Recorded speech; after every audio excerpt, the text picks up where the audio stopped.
খালি সালামের জবাব দিলে না। ও আনসারী, তুমি এখন 3 বার উত্তর দিলে, তার মানে আর বুঝতে বাকি নাই তুমি সালাম শুনেছিলে, উত্তর দাও নাই। আনসারী বলে, ইয়া রাসূলুল্লাহ, ইয়া হাবিবাল্লাহ, একটু দয়া করে যদি আপনি আমার বাড়িতে আবার যাইতেন, তাহলে আমি বলতাম কেন সালামের জবাব দিই নাই। আল্লাহর নবীজি বলে, যাও, চলো যাই। রওনা হয়ে গেলেন। যাইয়া যখন দরজা খুলে দিছে, রাসূলুল্লাহ তাকায় দেখে ঘরের মধ্যে, ওই ঘরের মধ্যে বিশাল একটা গর্ত খোঁড়া। নবীজি বলে, আনসারী রে, তোমার ঘরের মধ্যে এত বড় গর্ত খোঁড়া কেন? বলে, ইয়া রাসূলুল্লাহ, ইয়া হাবিবাল্লাহ, আপনি যখন আমারে সালাম দিয়েছিলেন তখন আমি উলঙ্গ অবস্থায় এই গর্তের মধ্যে বসেছিলাম। নবী গো, এই জন্য আপনার সালামের জবাব আমি দিতে পারি নাই। আমার নবী ডাকতে বলে, আনসারী রে, তুমি কি শুনাইলা? বলে, ইয়া রাসূলুল্লাহ, ইয়া হাবিবাল্লাহ, আপনাকে আমি কি করে বুঝাইব নবী গো, আমাদের স্বামী স্ত্রী মিলে একমাত্র কাপড়, এই কাপড়টা যখন মসজিদে আযান পড়ে যায় তখন এই কাপড়টা পরে আমি মসজিদে দৌড়ায়া চলে যাই, আবার নামাজ শেষ করে বাড়িতে দৌড়ে আসি আর কাপড়টা খুলে দিই, আমি উলঙ্গ হয়ে গর্তের মধ্যে বয়া থাকি, আর ওই কাপড়টা পরে আমার বিবি নামাজ আদায় করে। ইয়া রাসূলুল্লাহ, ইয়া হাবিবাল্লাহ, যখন আপনি আমাকে সালাম দিয়েছিলেন তখন ওই কাপড়টা আমার পণ্যে ছিল না, এই কারণে আমি আপনার সালামের জবাব দিতে পারি নাই। ওই কাপড় পরিয়ে আমার বিবি নামাজের মধ্যে ছিল, এই কারণে আমি আপনার উত্তর দিতে পারি নাই। নবী গো, আমারে আপনি ক্ষমা করে দিন, আমাকে আপনি মাফ করে দিন। আল্লাহর নবী ডাকতে বলে, আনসারী,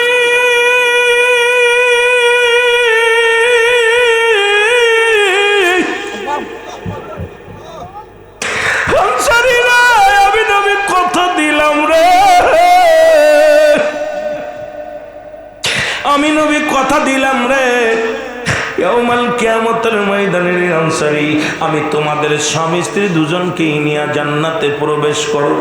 আমি আজকে আপনাদেরকে বলে যাই, আল্লাহ, ও মুসলমান শোনো, এই বলশিদি জমিনের মধ্যে মুসলমান এমন কোন গরিব মানুষ নাই, চাঁদপুরের জমিনে এমন কোন গরিব নাই, যে ব্যক্তি সারাজদির জমিনে কোনো গরিব মানুষ নাই যার একটা কাপড় আছে, 2টা কাপড় নাই। প্রত্যেকের যে ভিক্ষা করে খায়, যে মানুষের বাড়ি বাড়ি কাজ করে খায়, তারও 2-4টা কাপড় আছে, এরপরও যদি নামাজ না পড়ে আল্লাহর দরবারে কি জবাব দিবে আমার বুঝি আসে না। রব্বে কারিমের কাছে জবাব দেওয়ার সম্ভব নয়, জোরে জোরে চিল্লায়া বলা যাবে না, ঠিক কিনা?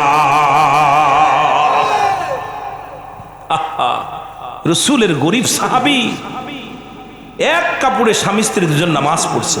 বাংলাদেশে এমন কোন গরিব নাই যে একটা কাপড় আছে। তাহলে রব্বে কারিমের কাছে কেমনে আপনি সারা পার চিন্তা করেন? ওই কবর কিন্তু বারবার ডাকতেছে, দিনে 70 বার ডাকতেছে, আয় আমার ভিতরে, আমার ভিতরে, মানুষের নিকটতম। এ আমার ভাইরা, আমার বন্ধুরা, আমার গভীর মনোযোগ, আমার ভাইরা, আমার বন্ধুরা, আমার এই রসুলে পাক সাল্লাল্লাহু আলাইহি সাল্লাম যখন মিরাজের রজনীতে মিরাজে গেলেন রব্বে কারিমের সঙ্গে দিদারের জন্য, ও যুবক শুনে নাও, যখন যাইয়া সপ্তম আসমান গুলো এক একটা আসমান পার হলেন, প্রথম আসমানে যাইয়া দেখা হলো মুসলমান আদম আলাইহিস সালামের সঙ্গে।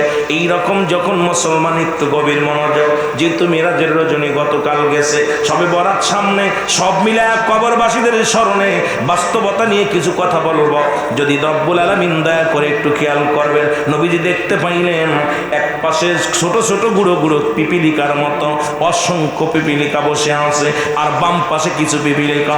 নবীজি বলেন, জিবরিল এর কারণ কি? এই পাশেও দেখি পিপিলিকা, ও পাশেও দেখি পিপিলিকা, এই ডান পাশেও পিপিলিকা, বাম পাশেও পিপিলিকা, কিন্তু বাম পাশের পিপিলিকা গুলো খুব একটু বড় দেখা যায়, ডান পাশের পিপিলিকা গুলো একটু ছোট দেখা যায়। জিবরিলের কারণটা কি? বলে, ইয়া রাসূলুল্লাহ, ইয়া হাবিবাল্লাহ, এই ডান পাশের যে পিপিলিকা গুলো দেখেন, এইগুলো হলো একটা মহান আত্মা, এগুলো হলো জান্নাতি আত্মা। এই জান্নাতি আত্মাগুলো জান্নাতের ঘ্রাণ নিতেছে, জান্নাতের জন্য ছুটতেছে তারা পাগল হইয়া। বাম পাশের যেগুলো প্রাণী দেখলেন পিপিলিকার মতো, এগুলো হলো জাহান্নামী আত্মাগুলো। এরা কাঁদতেছে, রব্বুল আলামিনের দরবারে ফরিয়াদ করে, আল্লাহ আমাদেরকে আবার একবার সুযোগ দাও, আর একবার সুযোগ দাও, দুনিয়ার মধ্যে যাব, আর একবার সুযোগ দাও ও রব্বুল আলামিন। আর একটা সুযোগের আশায় তারা কান্দে, তাদেরকে জাহান্নামের সমস্ত এই অগ্নিকাণ্ডের মধ্যে তাদের নিক্ষেপ করা হয়, তাদেরকে জাহান্নামে ছুঁড়ে মারা হয়। ও যুবক,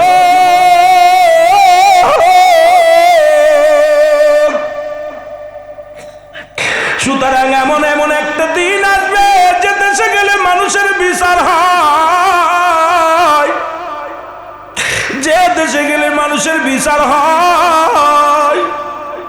আমি বলতেছিলাম মানুষের বিপদ হলো তিনটা। নাম্বার 1 হলো মানুষের মরণ, 1 নাম্বার হলো মানুষের মরণ। এই মরণের কথা বলতে যা মনে পড়ে, কুল্লু মান আলাইহা ফান। আল্লাহ কয় বান্দারে, এই জমিনের মধ্যে যা কিছু আছে সব কিছু পড়ে থাকবে। এই জমিনটা আমি পুরা তামা বানায় দিব। এই জমিনের যত পানি আছে সব পানিগুলো পুরাই আমি ছাই বানায় দিব। যেদিন কিচ্ছু বলতে কিচ্ছু থাকবে না, সেদিন থাকবে শুধু আমার আল্লাহ। ও আমার যুবক বাবারা শুনে নাও, ওই আল্লাহ থাকবে। আল্লাহ কয় সেদিন থাকবো আমার হাবিবের ভালোবাসা নিয়ে। সুতরাং আজ থেকে হয়ে যাক, তওবা করে ফিরে আসি। আজ থেকে আমরা 5 ওয়াক্ত সালাত আদায় করি, হারামকে হারাম বলি, হালালকে হালাল বলি। আজ থেকে আমরা হারাম জিনিস উপার্জন করব না, হারাম কাজে লিপ্ত হব না, অন্যায় কাজে লিপ্ত হব না। আজকের মাহফিল থেকে খাস তওবা করে ফিরে আসব। আল্লাহ আমাদেরকে তুমি একটা সুযোগ দাও রব্বে কারীম, এই জান্নাতের বাগানে বসে যেন গুনাহগুলো মাফ করে নিয়ে যেতে পারি। জোরে জোরে চিল্লা বলা যাবে না আল্লাহু আকবার। রব্বুল আলামিন সুযোগ দিচ্ছে, আগামীকাল বসতে পারবো, কোনো গ্যারান্টি নেই। আগামীকাল জান্নাতের বাগানে বসতে পারবো, কোনো গ্যারান্টি দিতে পারবো? বলেন দি, কেউ পারবেন দিতে? সব কিছু শেষ করে দিবে। এত যুবকরা, আমার বাবারা, আমি মাঝে মাঝে এই কথাটা বলি, জীবনের প্রথম কাপড় পরিধান করেছেন অন্যের সাহায্যে, জীবনের শেষ কাপড় পরিধান করবেন অন্যের সাহায্যে। যত বড় নেতা হন, এমপি, মন্ত্রী, মিনিস্টার হন, প্রথম কাপড় পরিধান করেছেন অন্যের সাহায্যে, জীবনের শেষ কাপড় পরিধান করবেন অন্যের সাহায্যে। কারণ আপনার নিজের কাপড় নিজে পরিধান করে কবরে যেতে পারবেন না, এই হলো আপনার জীবন। সুতরাং এই জিনিসটা যদি কোনো যুবক চিন্তা করে, কোনো ভাই যদি চিন্তা করে, আমার মন বলে সে কখনো পাপ কাজে লিপ্ত হওয়া সম্ভব না। জোরে বলেন ঠিক কিনা, আরো জোরে বলেন ঠিক কিনা। আমার মরণ আসিবে কখন কেউ তো জানি না, আমার মরণ আসিবে, আরো জোরে বলেন আমার মরণ আসিবে কখন কেউ তো জানি না। এই আমি চলে যাব, আমায় তোমরা, আরো জোরে বলেন আমি চলে যাব, আমায় তোমরা না। আমার মরণ আসিবে কখন কেউ তো জানি না। আমার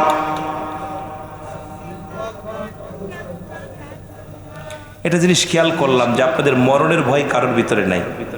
এই লোকগুলো জাদুই সাইডে বসে আছে কেন, যে ভিতরে কেন যেন ভয় ঢুকতেছে না। আরে এই কবর রাসূলুল্লাহ পাক সাল্লাল্লাহু আলাইহি ওয়াসাল্লাম প্রথম জীবনে নিষেধ করেছিল যে তোমরা কবর জিয়ারত করো না। শেষ জীবনে নবীজি তাগিদ দিছে তোমরা বেশি বেশি করে কবর জিয়ারত করো। আজকে যাদের আব্বা মায়ের দুনিয়ার মধ্যে নাই, একটু হাত তোলেন দি, কার কার আব্বা মা নাই? একটু হাতটা জোরে তোলেন। মারহাবা। অনেকের আব্বা নাই। এই যেগুলোর মা বাপ নাই তারা এনে বসে আছে, যাদের আছে তারা ঘুরে বেড়াচ্ছে, ঠিক কি না? আব্বা মা যাদের জীবিত আছে মুসলমান, যারা এই কবরের মধ্যে শুয়ে আছে তারা শুনে নেন, যাদের আব্বা মা চলে গেছেন তাদের জন্য বিধান হলো আব্বা মার দুনিয়া থেকে বিদায়ের পরে মোট 7টা হক, এই 7টা হক আদায় করতে হবে। যদি আপনি আদায় না করেন আপনার বাপ মার কাছে দায়ী থাকবেন, রব্বে কারীমের কাছে দায়ী থাকবেন। ও মুসলমান শুনে নাও, এই দুনিয়ার মধ্যে যাদের আব্বা নাই মা নাই, যাদের দুনিয়া থেকে যাদের বিদায় হয়ে গেছে, শোয়াই রাখছেন কবরের জগতে, আজকে অনেকের আব্বা নাই, অনেকের মা জননী নাই, দুঃখিনী মা দুঃখিনী বাবা যারা চির বিদায় হয়ে গেছে, গভীর খেয়াল করবেন মুসলমান, মনোযোগ দিয়া শুনবেন। যুবক বন্ধুরা, 14টা হক মোট পিতামাতার জন্যে, তার মধ্যে যারা কবরে শুয়ে আছে এদের জন্য 7টা হক, যারা দুনিয়ার মধ্যে জিন্দা আছে তাদের জন্য 7টা হক।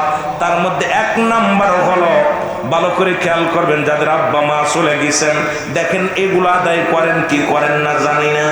1 নাম্বার হলো তাদের জন্য মাগফিরাত কামনা করতে হবে। জোরে জোরে চিল্লায় বলো মারহাবা। 1 নাম্বার হলো তাদের জন্য মাগফিরাত কামনা করা লাগবে। করেননি? করেন? হুজুর এইটা আবার কোন হালুয়া? 1 নাম্বার তাদের জন্য মাগফিরাত কামনা করো। 2 নাম্বার তাদের জন্য সব রেশানি করতে হবে। দেখা যায় আব্বা মা মারা যাওয়ার পর কেউ 40 করি, কেউ হয়তো 1 বছর পর খবর নিই না। হয়তো অনেকে আছেন পবিত্র ঈদুল আযহা, ঈদুল ফিতর, এই 2টা টাইমে নামাজ শেষ করে আসিয়া আব্বা মার কবরের পাশে ইমাম সাহেব নিয়ে দোয়া করি। ও মুসলমান শুনে নাও, আর বছরে আর কোনোদিন আসার সুযোগ পাই না, সপ্তাহে আসার সুযোগ পাই না, মাসে একবার আসার সুযোগ পাই না। আমরা কর্মজীবী মানুষ যারা, তারা তো নিজেরাও আসি না, যারা কর্মজীবী নয় বাড়িতে থাকি, তারাও কিন্তু আব্বা মার কবরের পাশে আসি না। 2 নাম্বার হলো তাদের জন্য মুসলমান, তাদের জন্য সব রেশনি করা লাগবে। এখন আমরা আপনারা যারা আসি দুনিয়ার মধ্যে জীবিত, আমাদের পরে তারা চেয়ে আসে দুনিয়া থেকে তাদের বিদায়ের পরে, আর তাদের কোনো কিছু এই দুনিয়ার মধ্যে আমলের দরজা বন্ধ হয়ে গেছে। 3টা জিনিস। নাম্বার 1 নেক আমল, দুনিয়ার মধ্যে নামাজ রোজা হজ যাকাত, যাগুলো দুনিয়া থেকে করে গেলেন এটা উনি কবরের সঙ্গে করে নিয়ে গেলেন। 2 নাম্বার হলো পৃথিবীর মধ্যে মুসলমান এই দুনিয়ার মধ্যে সদকায়ে জারিয়া দান খয়রাত করে গেলেন, রাস্তাঘাট করে গেলেন, উন্নয়ন কাজ করলেন, ভালো মঙ্গলের কাজ করলেন, কোন ছাত্র মাদ্রাসার কোন ছাত্রের সহযোগিতা করলো, মসজিদ মাদ্রাসায় দান ধ্যান করলো। এক কথায় মুসলমান শোনো, ইসলামের উন্নয়নের জন্য, দুনিয়ার মধ্যে ইসলামের কল্যাণের জন্য এই যে ব্যক্তি দান করে গেল, এই দুনিয়ার মধ্যে সদকায়ে জারিয়া করে গেল। নাম্বার 3 নে মুসলমান দুনিয়ার মধ্যে নেককার সন্তান, এমন সন্তান দেখে গেল একটুবার হাত উঠায় কানতে পারে না, রব্বির গামা কামা রব্বায়ানি সগীরা। আইরে কপাল বন্ধ, এই দোয়াটা করতে পারি না।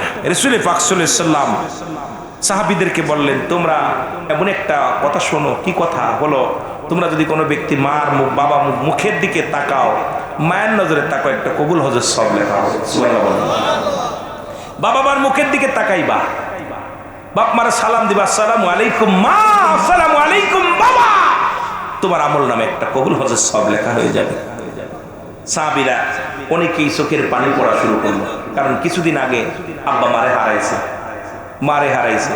ইয়া রাসূলুল্লাহ, ইয়া হাবিবাল্লাহ, এই আমলটা যদি আগে পাইতাম। কারণ সাহাবীদের ভিতরে প্রতিযোগিতা ছিল, কে কত আমল করবে, কে কত রাকাত নামাজ পড়বে, কে কত ইবাদত বন্দি করবে, কে কয়টা কোরআন তেলাওয়াত করবে। কারণ তাদের ভিতরে ছিল প্রতিযোগিতা। আর আমাদের প্রতিযোগিতা, কে কয়টা বাড়ি করবে, কে কয়টা ঘর করবে, কে কয়টা বিয়ে করবে। কথা বুঝেননি? এই চিন্তা আমাদের ভিতরে। কিন্তু সাহাবীদের ভিতরে, নবী সাহাবীদের ভিতরে ছিল প্রতিযোগিতা, কে কত আমল করতে পারে, কে কত ইবাদত বন্দেগীতে মশগুল হতে পারে। জয় বলেন না মারহাবা। আর আমাদের জামানা তাদের জামানা এক নাকি? আমার বাবারা, রাসূল পাক সাল্লাল্লাহু আলাইহি ওয়াসাল্লাম সাহাবীদেরকে বললেন, তোমরা যদি কেউ মাকে যায় সালাম দাও, আসসালামু আলাইকুম মা, আসসালামু আলাইকুম বাবা, তোমার আমল নামে একটা করে কবুল হজের সব লেখা হবে। কথা বুঝলেন? মার মুখের দিকে তাকাইবেন এইভাবে। মা ডাকছে বাবা রুহুল আমিন, মায়ের নজরে তাকাও। এখন মার দিকে বাবার দিকে আবার চোখ বড় করে তাকানো যাবে না। এখন আমাদের ছেলে মেয়েরা 2 বেলা জায়গা ডাক দিলে কয়, কি বলছো, কি করছো, কও। আল খুদার কসম, যে সন্তান তার মা বাবার মুখের দিকে তাকাইয়া চোখ বড় করে তাকাবে, রব্বে কারিম নিজে তার আগুনের সারাশি দিয়া চোখ দুটো তুলে নেবে। কোনো ফেরেশতা তুলবে না, নিজেই তুলবো। খালি মা মুখের দিকে, বাবার মুখের দিকে একটু তাকাইবে জোরে করে।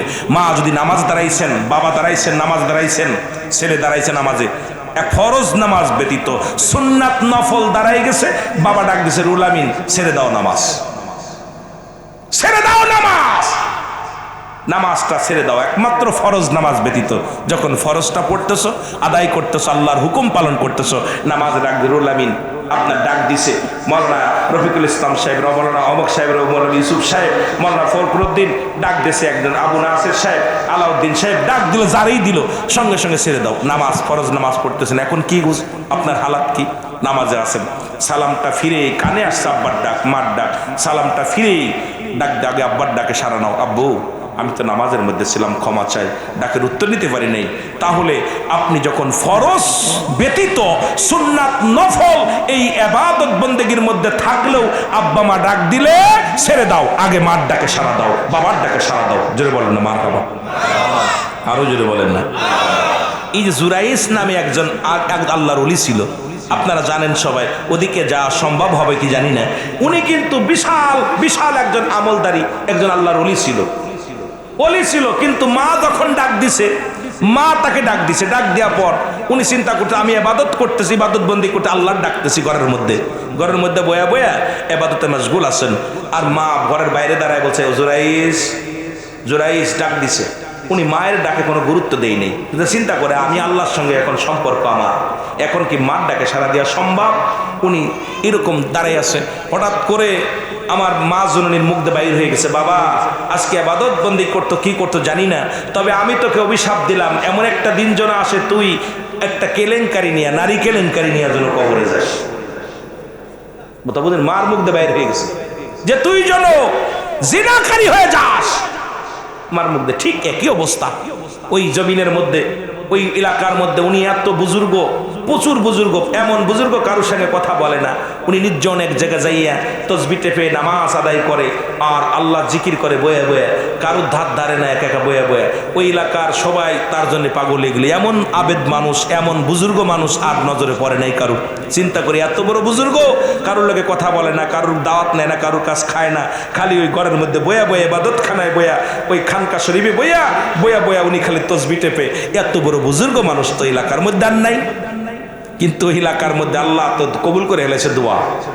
ওই এলাকার মধ্যে একজন রাজা ছিল, উনি চিন্তা করে দলে দলে দলে মানুষ জুরাইনের পক্ষে চলে যায়। কারণ কি? জুরাইছে যাও, এক মহিলাকে বললেন ওকে কেমনে সাইজ করা যায়, মহিলাকে বললেন তুমি একটা কাজ করো, তুমিই পারবা, যাও ওর সাথে গোপনে গোপনে করো, ওকে একটা কাজ করো, ওকে তো আসবে না, দেখা দেবে না, কোনো মহিলার লগে দেখা দেয় না। উনি কি কোন রাখালরে বললেন যাও ওই সুন্দরী নারীর সঙ্গে জিনা করো। জিনা করার পর সুন্দরী মহিলা যখন গর্ভবতী হলো, গর্ভবতী হওয়ার পর এইবার মহিলাকে ডাকা হলো, সব তো সাজানো নাটক। মহিলাকে ডাকছে, মহিলা আয়া বলে হুজুর সর্বনাশ। কয় কি হয়েছে? কয় যাকে আপনার আল্লাহর ওলি ভাবেন, যাকে এত বুজুর্গ মনে করেন, যাকে এত ফরেজগার ব্যক্তি ভাবেন, তার কাজ দেখছেন? কয় কি কাজ? সে তো আমার গর্ভে সন্তান দিয়ে দিয়েছে। বলেন নাউজুবিল্লাহ। আসতে করবেন না, জোরে করবেন। এটা বিস্তারিত কইতে গেলে সময় লাগবে, তাড়াতাড়ি কথা বলবেন। আমি অল্প সময়ের মধ্যে অনেক ওয়াজ করতেছি, যেটা হলো আপনাদের বোঝানোর জন্য, মানে এত বিস্তারিত বলতে পারবো না, তবে সময় যেটুকু কথা বলতেছি সার কথাগুলো আমি আপনাদেরকে জানিয়ে দিতেছি যাতে বুঝতে ভালো হয়।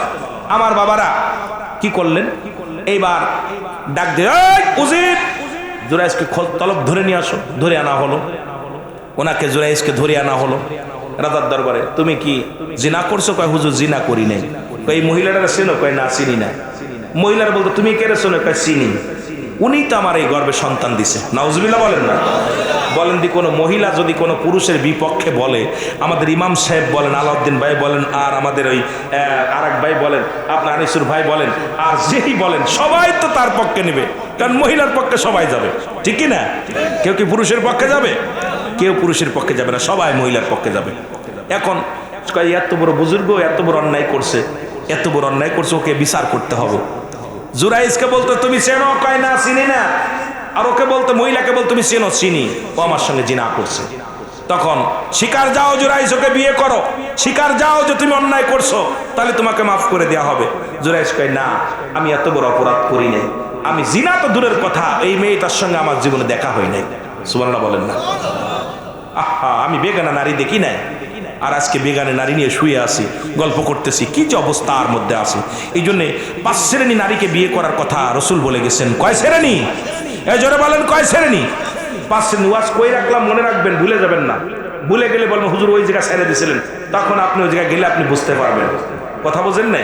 আপনাদেরকে নিয়ে অনেক দিকে কিন্তু আলোচনা চলে গেছি, মিরাজের দিকে গেছি, শবে বরাতের আলোচনা কিছু করছি, বাস্তবতা নিয়ে কিছু বলতেছি, এরপরে কবরবাসীদের নিয়ে, সমাজ নিয়ে অনেক কথা বলার দরকার। কিন্তু এই কথাগুলো বলবে কে? বলতে গেলে একটা বিষয়ের উপর অনেকগুলো অল্প অল্প টাচ দিই, যেটা আপনাদের একান্ত প্রয়োজন আমি সেটাই বোঝানোর জন্য চেষ্টা করতেছি। কয় শ্রেণী? যে শ্রেণী 5 শ্রেণী নারী। কয় শ্রেণী? জোরে বলেন, কয় শ্রেণী? 5 শ্রেণী। এটা হলো রসুলের মায়ের ভিতর ছিল 5টা গুণ।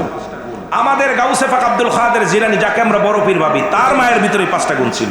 এখন আপনার বোর ভিতর আছে কিনা, আপনার মার ভিতর আছে কিনা, আপনার ভাইয়ের ভিতর আছে কিনা, এগুলো জানার দরকার। কয়টা গুণের গুণান্বিত?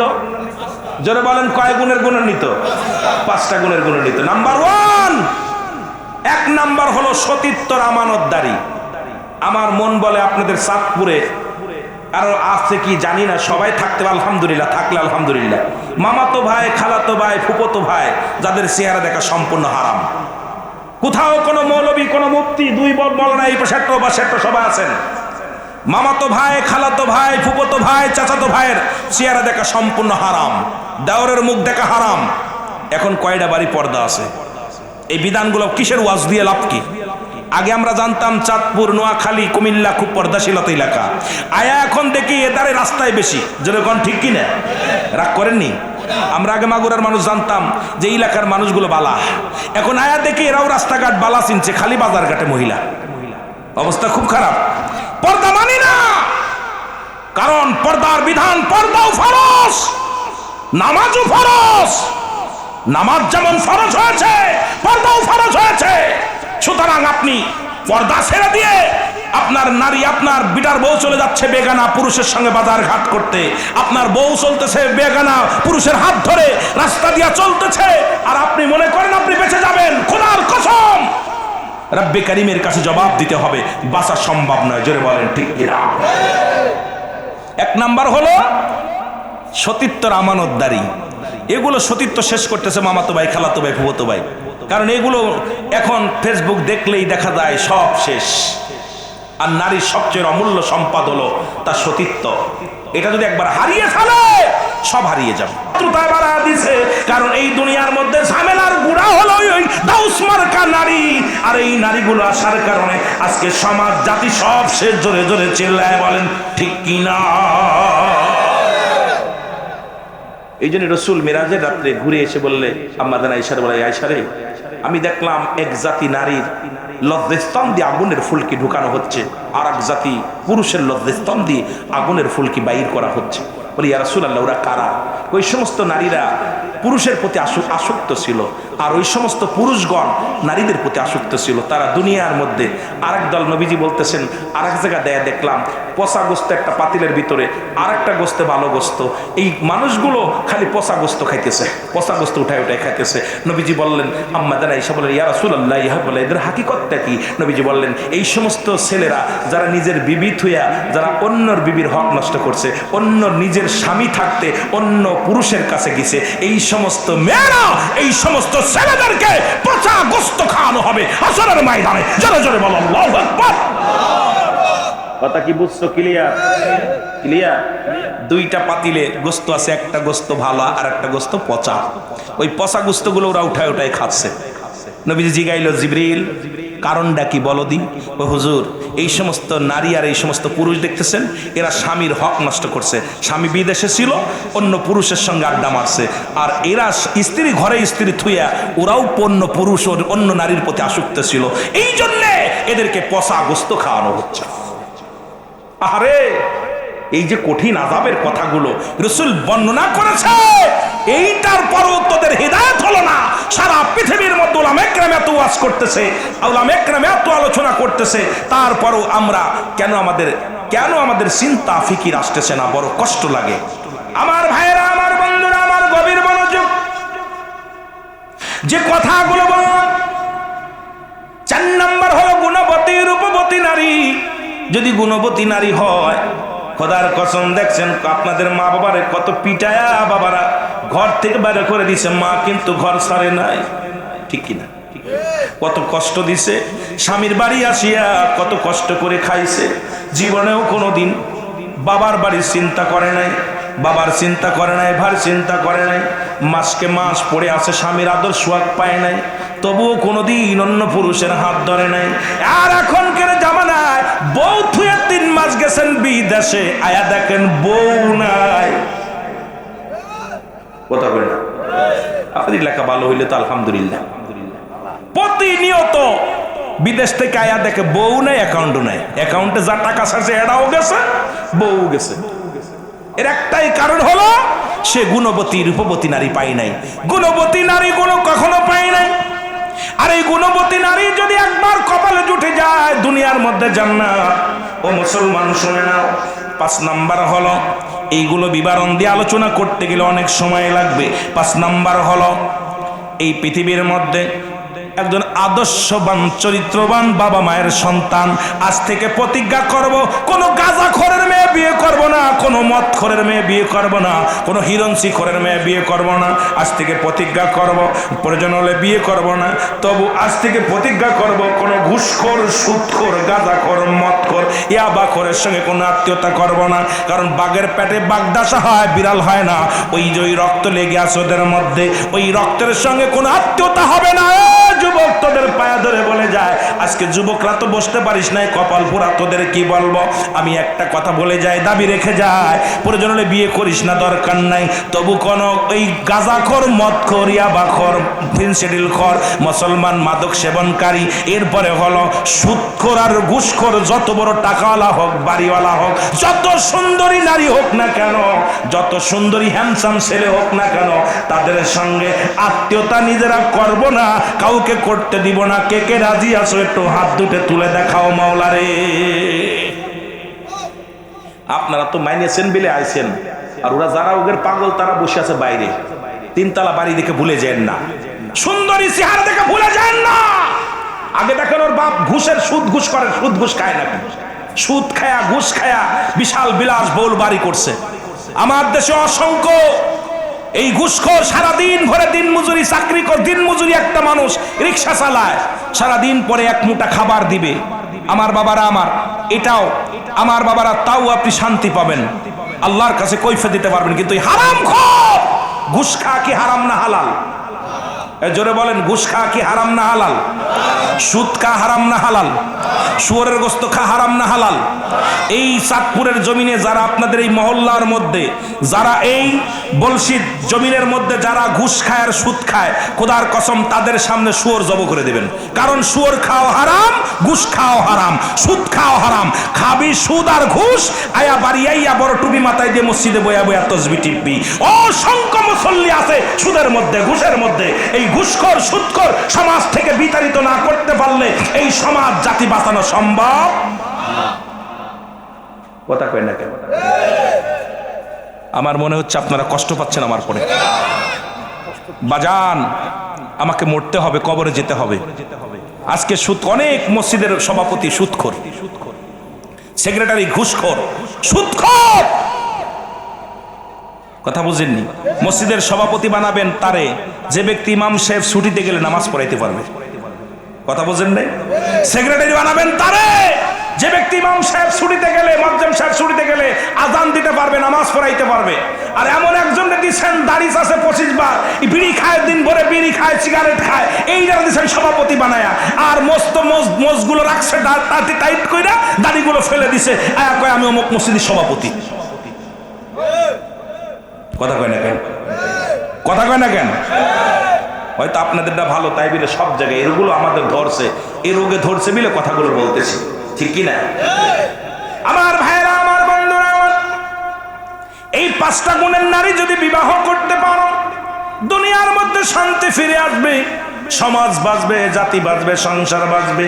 এই জন্য আমি আপনাদেরকে অনুরোধ করে যাই, এই 5টা গুণের নারী বিবাহ করব আমরা, এই 5টা গুণের ছেলেগুলোকে বিয়ে করব আমরা। আমার রসুলে পাক সাল্লাল্লাহু আলাইহি ওয়াসাল্লাম ওই জান্নাত জাহান্নাম দেখে এসে চোখের পানিগুলো ছেড়ে ছেড়ে কাঁদছে আর বলছে, আয়েশা রে, একটা জাহান্নামের মধ্যে গেলাম, যা দেখি আগুনের নদীর মধ্যে সাঁতার কাটে। সাঁতার যারা কাটতেছে এরা যখন আবার উঠে উঠে চলে আসতেছে, আগুনের নদীর মধ্যে সাঁতার কাটে, আবার মালিক ফেরেশতার ছেলা ফেলা তাদেরকে হুক দিয়ে টান দিয়ে টান দিয়ে ভিতরে ফেলাচ্ছে। এদের অপরাধ কি ছিল? নবীজি বলেন, শুধু এই আগুনের নদীর মধ্যে সাঁতার কাটে আর আগুনের গুল্লাগুলো ধরে ধরে খায়। এই পৃথিবীর মধ্যে যারা ঘুষখোর আর সুদখোর, এই সুদখোর ঘুষখোরের খাবার হবে আগুনের গোল্লা, আর তাদের ওই নদী হবে আগুনের নদীর মধ্যে তারা সাঁতার কাটবে। বাঁচার মতো কোনো পথ নাই। আজকে কার জন্য সুদ খান, কার জন্য ঘুষ খান, কার জন্য ব্যভিচার করেন, একবার চক্ষু দুইটা বন্ধ করে দেখেন। এই পৃথিবীর মধ্যে ছেলে আপনার নয়, মেয়ে আপনার নয়, বিবি আপনার নয়, আপনজন যাদের জন্য এত কিছু করলেন কেউ আপনার নয়, সবই আপনার পরবানা দিবে। ধরে বলেন ঠিক কিনা? ওরে আজ না হয় কাল তুমি যাইবা কবরে, যাবার বেলায় দেখবে চেয়ে গো তোমার সবই রইল। আরো যদি বলেন, যাবার বেলায় দেখবে চেয়ে গো তোমার সবই রইল। ও ভাই, আজ না হয় কাল তুমি, আজ না হয় কাল, যাবার বেলায় দেখবে চেয়ে গো তোমার সবই রইল পড়ে, যাবার বেলায় দেখবে চেয়ে। তোমার দাদাই গেছে, বাবাই গেছে, কেউ আসলো না ফিরে, তোমারও তো যাইতে হবে রে যেদিন আজরাইল আসিবে, তোমারও তো যাইতে হবে রে বলো, তোমারও তো। এ দুনিয়ার মুসলমান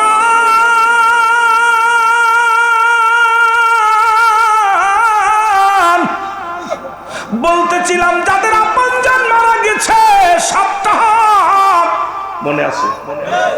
কয়টা বলতে গেছিলাম? 2টা। কয়টা? একটা হলো মাগফিরাত কামনা করতে হবে, 2 নাম্বার সব রেসেনি করতে হবে। মনে আছে? এ মুসলমান গভীর মনোযোগ, আমি কিন্তু ভুলি নাই, কিন্তু কোনতে কোথায় চলে যায় খেয়াল করবেন, কারণ অবস্থা খুব খারাপ। এই জন্য মাঝে মাঝে একটা গজল আমি বলি, ও নবী দেখা যান, ও নবী দেখা যান গো, তামাম পৃথিবী ভইরা গেছে ইবলিস ও শয়তান, নবী দেখা যান, ও নবী দেখা। মসজিদে আজান পড়িলে লোক যায় না জামাতে, টিভি আর বিসিআর লইয়া আসে তামাশাতে। এ দেশেতে নাই রে শান্তি, এ দেশেতে নাই রে শান্তি, সুদ ঘুষে গেছে যে ভোরে, নবী দেখা যান, ও নবী দেখা যান গো, নবী দেখা। তামাম পৃথিবী বইরা গেছে, সারা পৃথিবী বইরা গেছে, নবী দেখা যান, ও নবী দেখা যান। নারী আজি পর্দা সেরে চলছে বাজার ঘাটে, আলেমগুলো মন্দির ধরছে পূজা করে সবে। জোরে বলেন ঠিক কিনা? আলেমগুলো মন্দির ধরছে পূজা করে সবে।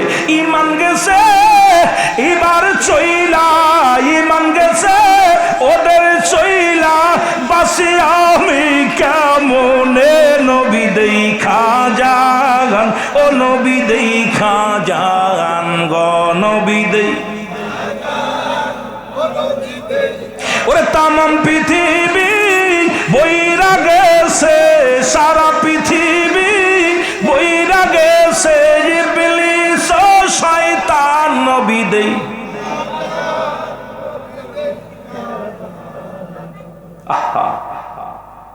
তিরমিজি শরীফের হাদিস, আলেম উলামা আছে, তিরমিজি শরীফের হাদিস 3952 নম্বর। রাসূল বলছে আমার ওফাতের পরে একদল উম্মত বাইর হবে, তারা নিজেরা মূর্তি পূজা করবে, অন্যকে উৎসাহিত করবে। সেটাও দেখতে হলো। রাসূল গো আপনি বলে গেছেন কত আগে, এখন দেখি মৌলবীরাও মূর্তি পূজা করে। জোরে বলেন ঠিক কিনা? কত আগে? 1500 বছর আগে নবীজি বলেছে। আর এখন আমার দেশের কিছু পীর সাহেবেরা আবার দেখলাম এবার কয় লক্ষ টাকা আপনার দিছে, কি দিছে, অনুদান দিচ্ছেন মন্দিরে। আবার এইটা মিডিয়া এসে বলতেছে এবছরে কিছু মন্দিরে দান করছি 50,000 করে। আয় হায়, এই কথাগুলো যাদের জবান দিয়ে বাইর হয়, অথচ নবী নিজে বলছে উলামা একরাম আছে, তোমরা যখন রাস্তা দিয়ে চলবে এমন ভাবে চলবে যেন একজন অমুসলিম তোমাকে বাধ্য হয় রাস্তা ছেড়ে দিতে। যেন বলেন ঠিক কিনা? এমন ভাবে চলতে হবে যেন একজন অমুসলিম আপনাকে বাধ্য হয় রাস্তা ছেড়ে দিতে। আপনি ছাড়বেন না, পথ আপনি দেবেন না, সে দেবে। আর আমরা কি করতেছি? এগুলো এদেশে কিসের ওয়াজ করতেছি? ওয়াজ করে কি হচ্ছে? ওয়াজ করে টাকা কামাইতেছি, ভালো মন্দ খাইতেছি, আর এই হলো অবস্থা। নিজেও আমল করতেছি না, আমলের ওয়াজও করি না। আর আমলের ওয়াজ করলে শুনবেন না, আপনার এই সমস্ত ওয়াজ করলে শুনবেন না। যদি আমি ওয়াজ করতাম ভালোবাসা দিয়া, প্রেমের ওয়াজ করতাম, ভালো মজা লাগার ওয়াজ করতাম, খুব সুন্দর লাগতো, এগুলো খুব মজা লাগতো। আর যুবকগুলা সামনে হুবড়িতে পড়তো। কিন্তু আমার কথা তো একটু মাঝে মাঝে তিতা হয়ে যায়। আর তিতা কইতা শুনলে একটু কষ্ট হয়, বড় কষ্ট হলো। কিন্তু আমাকে তো কবরে যেতে হবে। 3 শ্রেণী আলেম, অধিকাংশ আলেমই জাহান্নামে যাবে। মুখে গোস্ত থাকবে না আলেমদের, এই মুখে গোস্ত থাকবে না। আলেম 3 শ্রেণী আলেমদেরকে জাহান্নামে দেবে। যাদের 1 নাম্বার হলো যারা এলেম অর্জন করছে অন্যকে ঘায়াল করার জন্য। 2 নাম্বার এলেম অর্জন করছে সে নিজেকে বিশাল নামি দামি বক্তা, বিশাল ভালো নাম কাম আপনার কি খ্যাতি সম্পন্ন মুফাসসির কোরআন, বড় মুফতি, মানে নাম কাম অর্জন করার জন্য। নাম্বার 3 যে ব্যক্তি দুনিয়া অর্জন করার জন্য। 3 শ্রেণী মানুষ, 3 শ্রেণী আলেম জাহান্নামে যাবে। নাম্বার 1 অন্যকে ঘায়াল করার জন্য। আমাদের দেশে এখন এলেম অর্জন করা হচ্ছে খালি কারে কিরা ধরবে। 2 নাম্বার হলো নিজের ধন সম্পদ উপার্জন করার জন্য। 3 নাম্বার হলো নাম যশ খ্যাতি অর্জন করার জন্য। খুব খেয়াল করবেন, আলেমদেরকে ছাড় দেবেন আমার আল্লাহ। আগুনের কাশি দিয়ে জিহ্বাগুলো কেটে ফেলবে, আগুনের কাশি দিয়া জিহ্বা কাটবে। বাঁচা সম্ভব না মনে করছেন বাঁচবেন? আলেমরা হবে নিকৃষ্ট, আলেমরা হবে সবচেয়ে উত্তম। জোরে বলেন ঠিক কিনা? আলেমদের দিয়ে জাহান্নাম উৎপাদন করবে, ভয় নাই। আলেমরা হবে নিকৃষ্ট, আলেমরা হবে উত্তম। খুব খেয়াল, আলেম হইলেই যে জান্নাতে যাবে না, খুব খেয়াল থাকবে। আল্লাহ পাক এই দুনিয়ার মধ্যে আপনাকে আমাকে সুযোগ দিছে এলেম অর্জন করে হক কথা বলার জন্য। আপনি যে স্বার্থের জন্য, যেরকম আমার নামের পিছে আছে লেখা আছে রৌলামে সিদ্দিক খাদেম বিশ্ব জাকির মঞ্জিল, আমি তেল মেরে ওয়াজ করবো, কথা বলছেন। এইটা অভ্যাস আমাদের, এইটা অভ্যাস আমি গুনাহগারের নাই। আমার জীবনে কোনোদিন এই তেল মেরে ওয়াজ করা শিখি নাই, আর শিখবো না। আগামীতে যেন আল্লাহ না শিখায়। যেটা বলুন আল্লাহ। 3 নাম্বার বলতেছিলাম মুসলমান শোনো না। 3 নাম্বার হলো পিতামাতা, আপনার আব্বা মা যারা চলে গেছে দুনিয়া থেকে, শরীয়ত মোতাবেক তাদের ওসিয়ত গুলো পালন করা। এখন অনেক বড় বড় বাপ আছে, মরার সময় কয় মন্দির বানায় দিস, আসেনি? কয় অমুক পূজায় 3000 টাকা দিস, গানে 4000 টাকা দিস। ও মুসলমান শুনেন, শরীয়ত মোতাবেক ওসিয়াত গুলো যা করে দিয়েছেন, এই ওসিয়াত গুলো পালন করা আপনার জন্য মুসলমান শুনে নেন, আপনার জন্য 7টা হকের মধ্যে মোট 14টা হক, মরার পরে 7টা হক, মরার আগে 7টা হক। এখন যেহেতু কবরবাসীদেরকে সামনে নিয়ে ওয়াজ করতেছি, আগে ওনাদের কথাগুলো বলে আসি। নাম্বার 3 হলো শরীয়ত মোতাবেক মুসলমান ওসিয়াত গুলো পালন করা। নাম্বার 4 হলো তাদের দিনাদায়গুলো পরিশোধ করা। এই দুনিয়ার মধ্যে যত আব্বা মা যদি কোনো দিনাদায়িক থাকে এগুলো পরিশোধ করে জমা, কিন্তু বলি না। তা আমি বলছি মনে কি করবা? কয় হুজুর মা বারে বারে বলতেছে যাই করিস আজকে সবে বরাত, আজকে গুনাহ মাফের দিন, যা একটু মসজিদে কান্নাকাটি করে। তো আল্লাহর কসম আমি প্রায় 3 বছর ইমামতি করছি, 3 বছরের ভিতরে আমি কোনোদিন দেখি নাই, 3 বছরের ভিতরে। কিন্তু সবে বরাতের দিন বয়া বয়া মসজিদে তসবিহ টিপতেছে, বয়া বয়া, কথা বোঝেননি, চুরি করে কি? তো ওর জীবনে ফজরের নামাজ হলো ফরজ, মাগরিবের নামাজ ছিল ফরজ, জোহরের নামাজ ছিল ফরজ। আমি বলবো না যে শবে বরাত আপনি পালন করবেন না, ঠিক আছে, শবে বরাত এটাও গুরুত্বপূর্ণ রাত, ঠিক আছে, কিন্তু বছরে একটা রাত আপনি আদায় করার জন্য সারা বছর নামাজ ছেড়ে দিলেন, আর ওই শবে বরাত, শবে কদর, লাইলাতুল কদর এইগুলো ধরার জন্য বসে রইলেন। তাহলে আপনার মতো বিয়াদব, আপনার মতো বুকা, আপনার মতো পাগল এই দুনিয়ার মধ্যে আর কেউ নেই, জোরে বলেন ঠিক কিনা? আমি বললাম তুই ফজর হুজুর না, আমি বলছি আমি 3 বছর ইমামতি করে তোরে দেখলাম না জীবনে। হুজুর আমিও তো আপনার দেখি না, কথা বলছি, আমিও তো আপনার দেখি না। তাই এইরকম কিছু মানুষ আছে গত রাত্রে জাগছে, আবার সামনে শবে বরাতে জাগবে, আবার লাইলাতুল কদরে জাগবে, কিন্তু খোদার কসম এরা ওই জুম্মার নামাজও পড়বে না, এরপরে ওক্তীয় নামাজও পড়বে না, ওদিন অজু টজু কইরা সামনে যে বইব, বইয়া মনে করে গুনাহ মাফ করবো না। বাবা, আপনার জন্য আমার জন্য যেগুলো প্রয়োজন ছিল এগুলো সব আপনার হারিয়ে ফেলছেন। কিন্তু এই যে একটা কুরআনুল কারীমের মধ্যে একটা আয়াত অস্বীকার করার মতো ক্ষমতা কারোর আছে? কুল্লু নাফসিন যায়িকাতুল মাউত, এই কথাটা অস্বীকার করার মতো কোন ব্যক্তি আসেনি কেন? ভাই মরণ নাই কার? একটু হাত উঠায় দেখেন দি, মরণ নাই কার কার? ওরে দইরা এরপরে ওরে বললাম তবা টবা পড়ালাম, নিজে একটু বুদ্ধি দিলাম, বললাম ভাই এগুলো তোরে আমি তো চিনি, দেখাও পাই না, কিন্তু আমি তোরে চিনি। পরে বলল হুজুর আমি আজ থেকে আর নামাজ ছাড়বো না। পরে দেখি ফজরও আইছে, তারপরে তো আর ওই এলাকায় আর মাসখানেক ছিলাম, তারপরে কি হয়েছে এখন বলতে পারি না, তারপর আর যাহা পড়ে নাই। তো বিশেষ করে এরকম কিছু মানুষ আছে যারা বছর ইমাম সাহেব বলতে পারে, দেখা যায় আপনাদের ইমাম সাহেব যিনি উনি বলতে পারে যে মহল্লার মধ্যে খুঁজে পাওয়া যায় না, জুম্মার দিনে খুঁজে পাওয়া যায়, সামনের কাতারে কি ইমাম রে কয় ইমাম টাইম হয়ে গেছে ছেড়ে দাও, যেরকম ঠিক কিনা? অনুরোধ করবি নামাজ খালি আপনার জুম্মার নামাজ নয়, 5 ওয়াক্ত নামাজ আপনার আমার জন্য ফরজ, এটা তরফ করার অধিকার আপনার নেই, জোরে বলেন ঠিক কিনা? এগুলো তরফ করার অধিকার আপনার নেই, যেহেতু আপনি সাবাল্য সাবাল্লিকা। আমার ভাইয়েরা, আমার বন্ধুরা, আমার বলতেছিলাম নামাজ ছেড়ে দেয়া কবিরা গুনাহ, মিথ্যা বলা কবিরা গুনাহ, বেগানা পুরুষের সঙ্গে দেখা দেয়া কবিরা গুনাহ, বেগানা নারীর সঙ্গে দেখা দিয়ে কবিরা গুনাহ।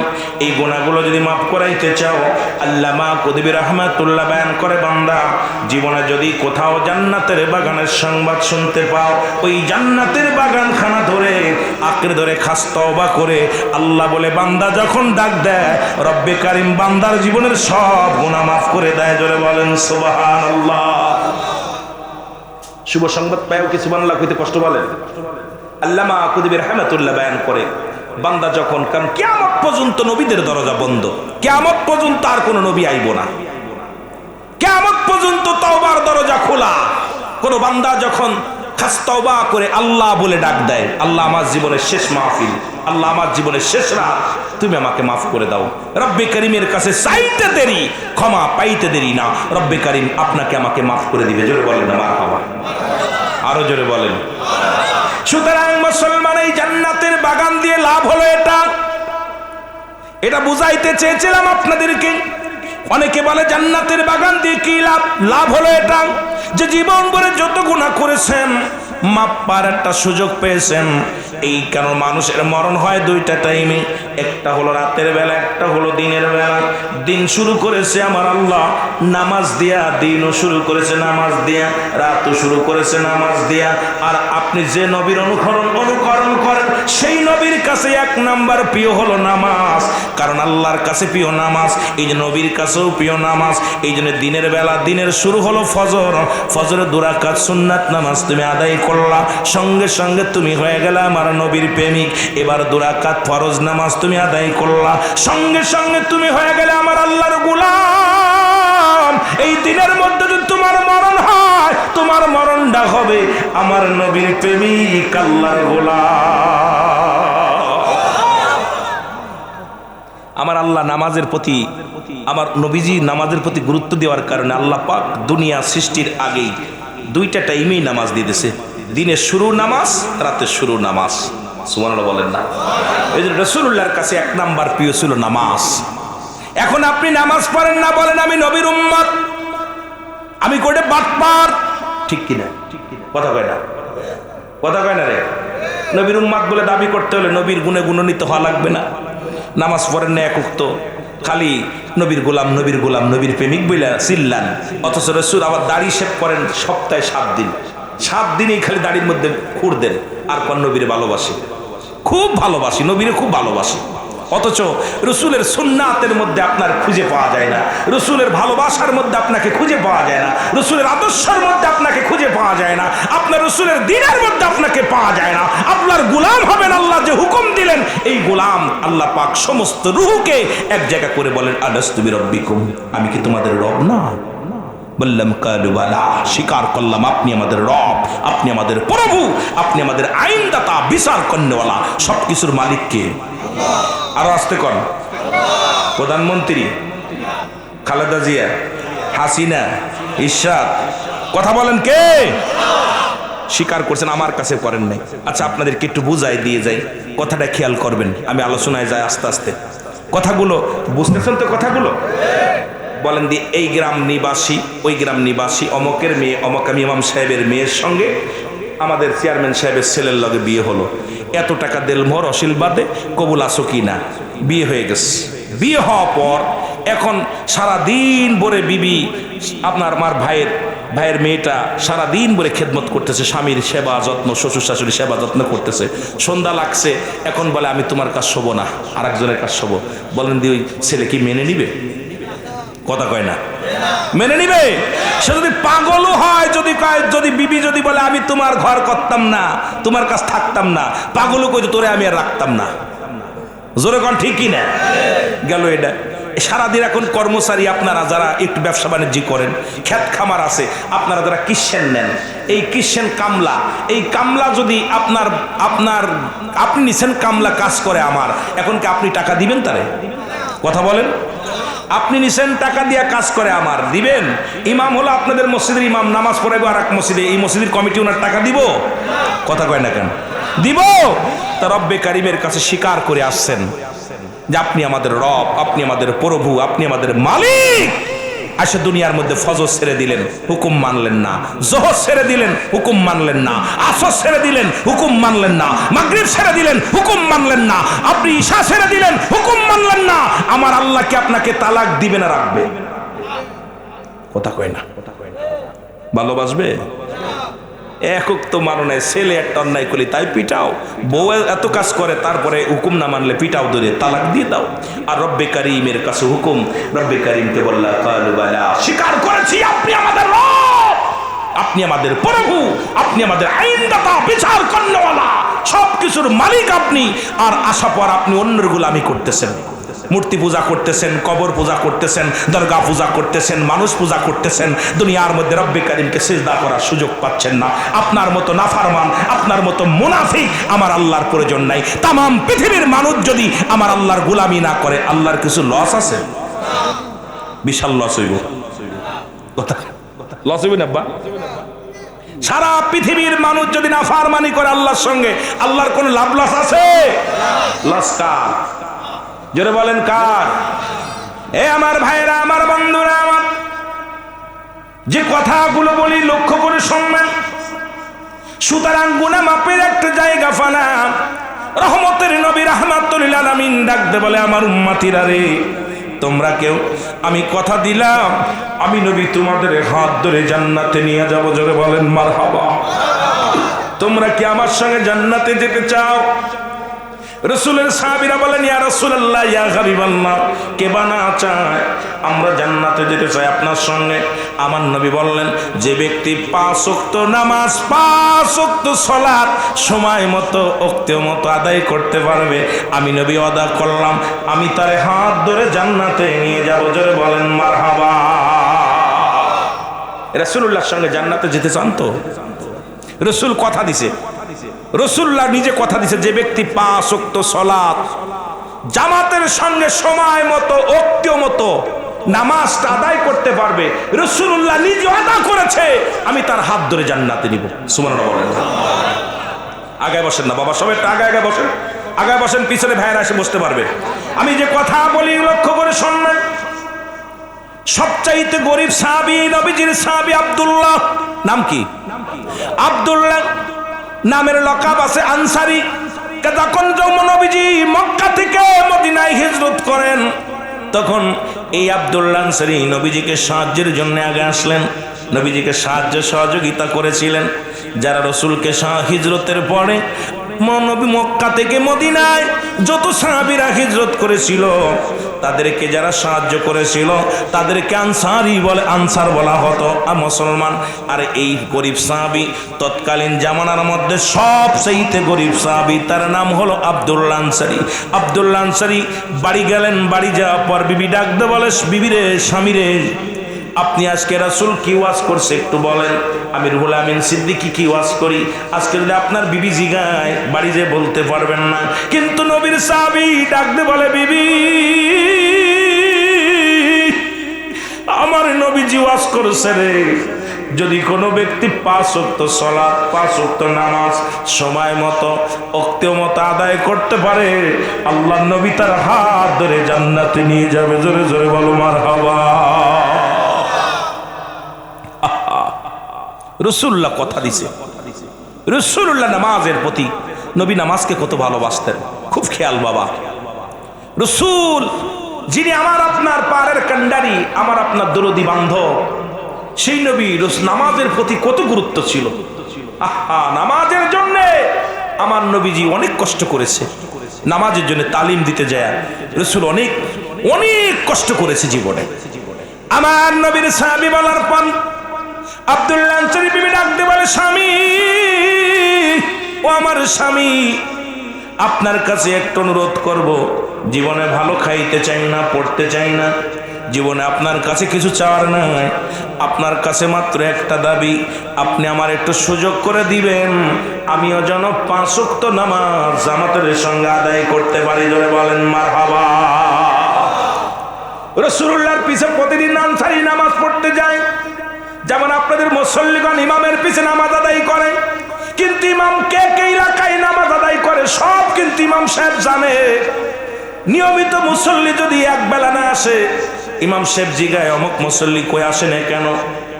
ঠিক কিনা? দিকে ভাই, অমুক গেছে কই, কুটুম বাড়ি গেছে নাকি, না মেহমান বাড়ি গেছে? ইমাম সাহেবের রাডারে কিন্তু মুসল্লিগুলো থাকে, ঠিক কিনা? পাঞ্জেগানা যিনি নামাজ পড়ান, ওনার পিছিয়ে আপনি 2 দিন পড়বেন না, দেখবেন উনি আরেকজনকে জিগেবে, ভাই 2 জন অমুক মুসল্লিরা দেখতেছি না, ঘটনা কি? অমুক ভাইরা দেখতেছি না, জিগেবে। আমার নবীজি জিগায়, সাহাবীরা রে, আমি আজ কদিন লক্ষ্য করি আব্দুল্লাহ আনসারী নামাজ শেষ করে দৌড়তে চলে যায়, কারণটা কি? নামাজ শেষ করে আপনারে পাই না।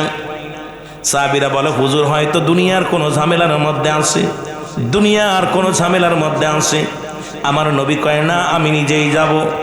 নবীজি রওনা হয়ে গেলেন, যা সালাম দা, আসসালামু আলাইকুম ইয়া আহলাল বাইত, আসসালামু আলাইকুম ইয়া আহলাল বাইত, আসসালামু আলাইকুম ইয়া আহলাল বাইত। একবার নয়, দুবার নয়, 3 বার নবীজি সালাম দিলেন। 3 বারের একবারও সালামের জবাব আসলেন না। আল্লাহ নবীজি কষ্ট পায়া ফিরে চলে আসলেন, পিছন থেকে সালামের জবাব দেয়, ওয়ালাইকুম আসসালাম ইয়া রাসূলুল্লাহ, ওয়ালাইকুম আসসালাম ইয়া হাবিবাল্লাহ, ওয়ালাইকুম আসসালাম ইয়া রাহমাতাল লিল আলামিন।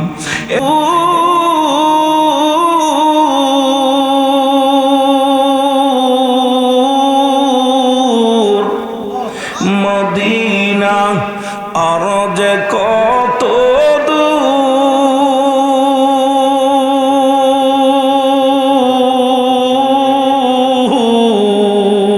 ওই মদিনার পথের দুলি, ওই মদিনার পথের দুলি মাখুতে পারলাম না মদিনা।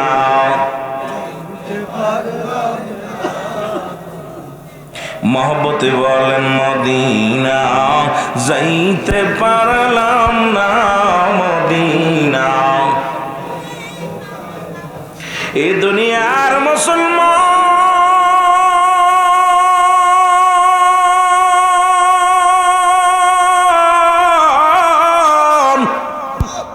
এ জীবন জীবন নয়, এমন একটা জীবন যে দেশে গেলে মানুষের বিচার হয়, যে দেশে গেলে মানুষের হিসাব হয়, যে দেশে গেলে মানুষ আর কোনোদিন ফিরে আসে না। বড্ড ভয় লাগে ওই কবর দেখলে মুসলমান, শুনে নাও রহমতের নবী একটা কথা না বললে নয়। এই সামনে আসতেছে মুসলমান শবে বরাত, এই মগ্ন রজনীতে রহমতের নবী রাহমাতাল লিল আলামিন উনি শুয়ে আছে আম্মা জানা আয়েশা সিদ্দিকার ঘরে। হঠাৎ রহমতের নবী একটা আওয়াজ শুনতে পাইলেন। জিবরিল আমিন আসিয়া বলে, ইয়া রাসূলুল্লাহ, ইয়া হাবিবাল্লাহ, নবী গো, আপনি আজকে ঘুমিয়ে আছেন, শুয়ে আছেন গো নবী। আজকে রহমতের 300 দরজা রব্বুল আলামিন 300 দরজা আল্লাহ খুলে রাখছে। কে আছে আজকে দুঃখী মানুষ, কে আছে অভাবী মানুষ, কে আছে গুনাহ থেকে মাফ করানোর জন্যে, কে আছে দুনিয়ার মধ্যে কঠিন ব্যাধি থেকে সারার জন্যে। এই যে আল্লাহ রব্বুল আলামিন 300 মুসলমান রহমতের দরজা খুলে দিছে। জান জান নবী গো, এইবার উম্মতিদের বলেন তারা যেন আজকে যার যা প্রয়োজন রব্বি করিমের কাছে চায়। জোরে জোরে বলো মারহাবা। আর একটু জোরে বলেন। এর আল্লাহর নবী উঠে সঙ্গে সঙ্গে রওনা হয়ে গেলেন জান্নাতুল বাকির মধ্যে যাইয়া। রহমতের নবী দুটি হাত উঠা দিছে। আলহামদুলিল্লাহ। না আবার দোয়া করা যায় আছে নি আপনাদের এলাকায়? আমাদের দেশে আবার কিছু কিছু আলেম আসছে, নয়া যুগের নয়া আলেম, এরা কয় দোয়া করা জায়েজ নাই। কত হাজার দলিল নিব আমার কাছে, আইও, ভয় নাই। সবচেয়ে বড় দলিল হলো কওমি অঙ্গনের কিতাব। এই কিতাবের নাম ফতোয়া দেওয়ান, প্রথম খণ্ড 24 নম্বর পৃষ্ঠা, মুফতি শফিক আহমেদের লেখা। উনি বললেন 5 ওয়াক্ত নামাজ আদায় করে, জিয়ারত করে, সর্বহালাতে রব্বে করিমের দরবারে দুহাত তুলে দোয়া করা উত্তম মুস্তাহাব। জোরে বলেন না সুবহান। আর একটু জোরে, আর একটু জোরে। আমাদের কিতাব না, সুন্নিদের কিতাব না। এই কিতাবটা স্বয়ং কওমি অঙ্গনের কিতাব। যে কিতাব থেকে আলোচনা যারা করতেছেন আজকে হাত উঠাইতে দেখেন, মাস শেষে বেতন নেওয়ার জন্য ইমাম সাহেব হাত পাততেছে, ঘুষ নেওয়ার জন্য হাত পাতে। আর এখন আর হাত পাতবে কেমনে? সবচেয়ে দেখবেন আপনাদের আমাদের এলাকার মধ্যে মোড়ে মোড়ে এখন মোনাজাত ধরে। এই মোনাজাত দেখছেন আপনারা? মোনাজাত দেখেন না? সব অঞ্চলে, এই যে আমার ভাই বুঝছে, মোনাজাতটা ঠিক এইভাবে ধরে, কারুর কেউ দেখতে দেয় না। এইভাবে ফুরতন, রুইথন, টিক্কা, কারুর কেউ দেখতে দেয় না। দেখছেন এই টিক্কা? আইরে মোনাজাত, এই যে মোনাজাত ধরে, কেউ কেউ সারাদিন মোনাজাতে বসে আছে। যেটা বলেন ঠিক কিনা? এই সমস্ত মৌলবীদের ফতোয়া সেখানে নেই। অথচ শরিয়াতের কিবলা হলো কাবা, দুজানের কিবলা হলো রাহমাতাল লিল আলামিন, মোনাজাতের কিবলা হলো আরশে আজিম। এটা না চিনার কারণে আজকে হাতটা উঠাইতে পারি না। জোরে বলেন ঠিক কিনা? আছে বুখারী থেকে দলিল, তিরমিজি শরীফ থেকে দলিল, একদম অসংখ্য বুখারীর দলিল দ্বারা যে দোয়া করা যাবে কি যাবে না, নামাজ পড়ে জানাজা পড়ে অসংখ্য দলিল রয়েছে। আমরা ওদিকে জেলে যখন যাব ইনশাল্লাহ আমরা আস্তে আস্তে আগাইব। কষ্ট হচ্ছে আপনাদের? কথা বোঝা যায়? দেশের গাড়ি একদিন সকাল সারাদিন ভরে জার্নি করছে, সারাদিন ভরে গতকালকে মাহফিল করে ঘুমাইতেও পারি নাই।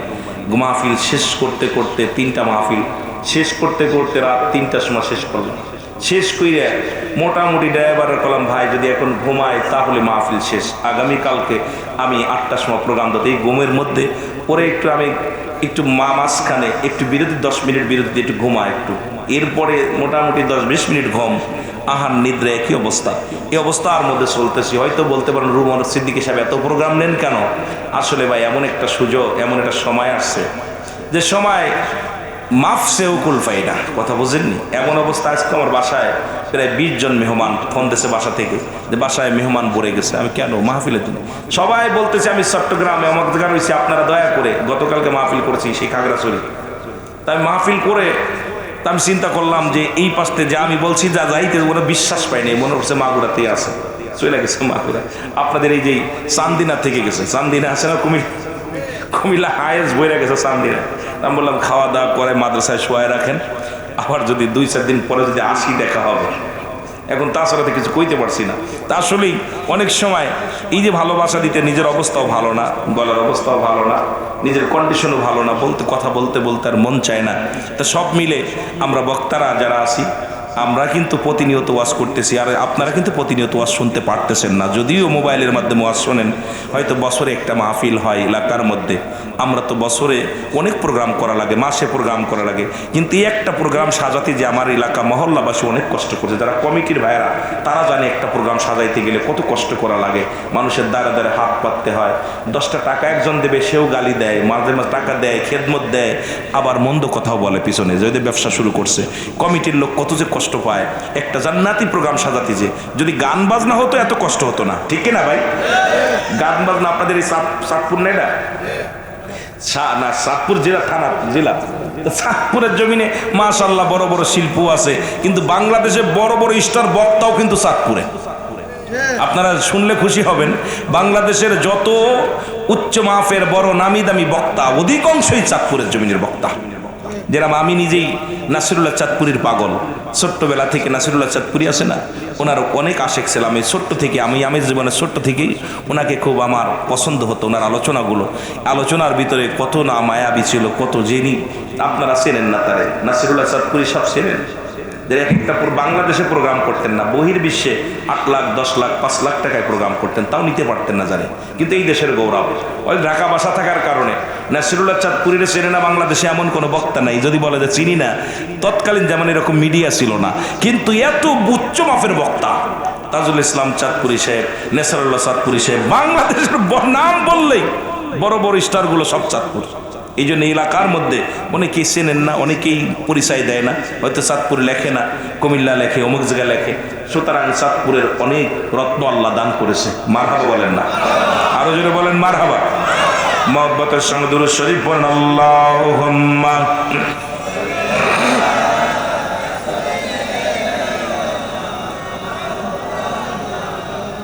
ওয়ালা আলী সাইয়্যিদিনা। এ দুনিয়ার মুসলমান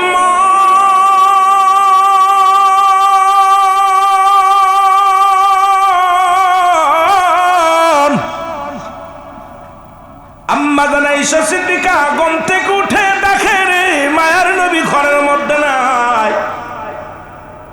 রাসূলুল্লাহকে খুঁজতে লাগলেন, চারিদিকে খুঁজে খুঁজে পাইলেন না। সাহাবীদের ডাক দিয়ে বলে, নবীর সাহাবীরা রে, দেখো গো আমার নবী রাহমাতুল লিল আলামিন কোথায়? নবীর খোঁজো, নবীর খোঁজ করো, তাড়াতাড়ি খোঁজ করো। হযরত আবু বকর সিদ্দিক রাদিয়াল্লাহু তাআলা ছুটে এসে বলে, আম্মা জান, রে আমার নবী রহমতের নবী রাহমাতুল লিল আলামিন।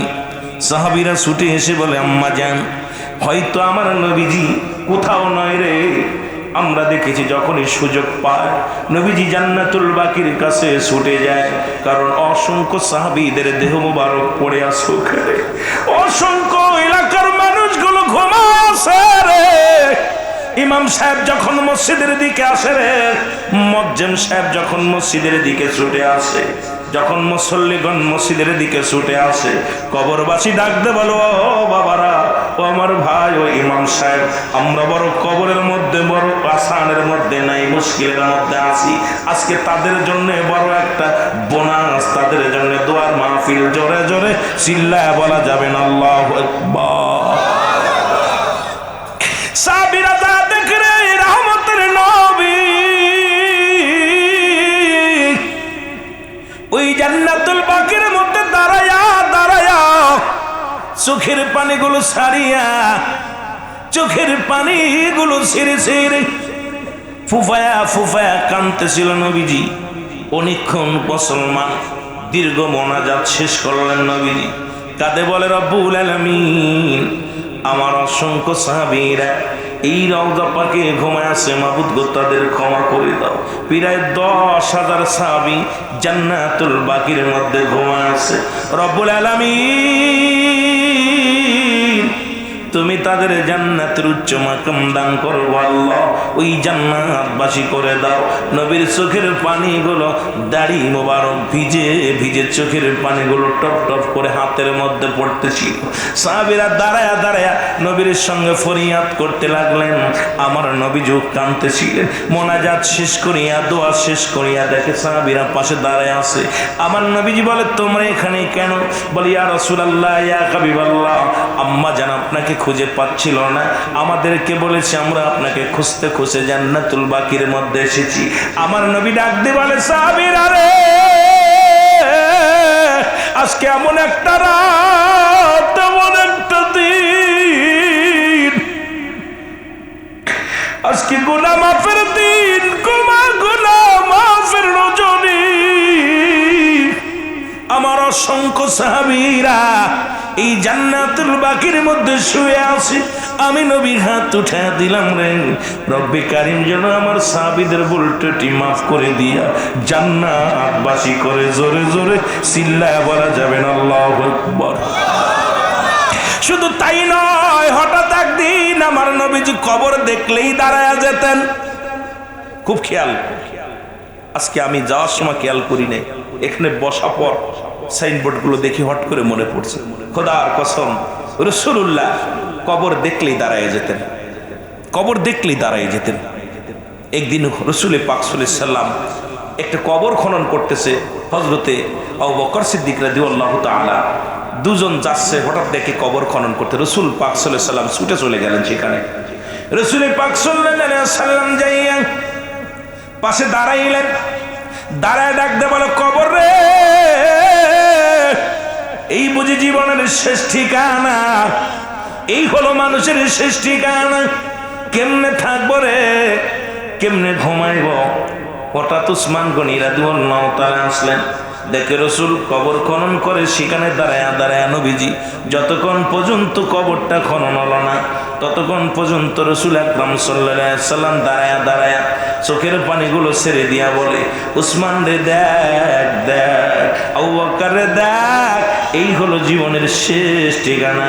এই দুনিয়াটা মানুষের জন্য সামান্য কিছুদিন, সারা জীবন আবাদান আবাদান চিরস্থায়ী পড়ে থাকতে হবে যে জায়গা।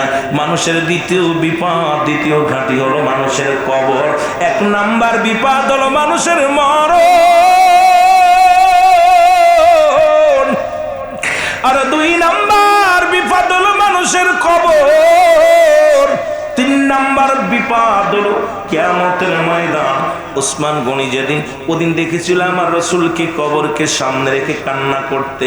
এরপরে হযরত উসমান গনি রাদিয়াল্লাহু তাআলা যতদিন দুনিয়ার মধ্যে ছিলেন, যখনই কবর দেখতেন দাঁড়ায়া দাঁড়ায়া চোখের পানিগুলো ছেড়ে ছেড়ে বলতো, হে আমার আল্লাহ, এই কবর যদি প্রথম ঘাটি দ্বিতীয় ঘাটি যদি মানুষের ধরা পড়ে যায়, এই মানুষগুলো পরের ঘাটিগুলো বড় কষ্ট হবে।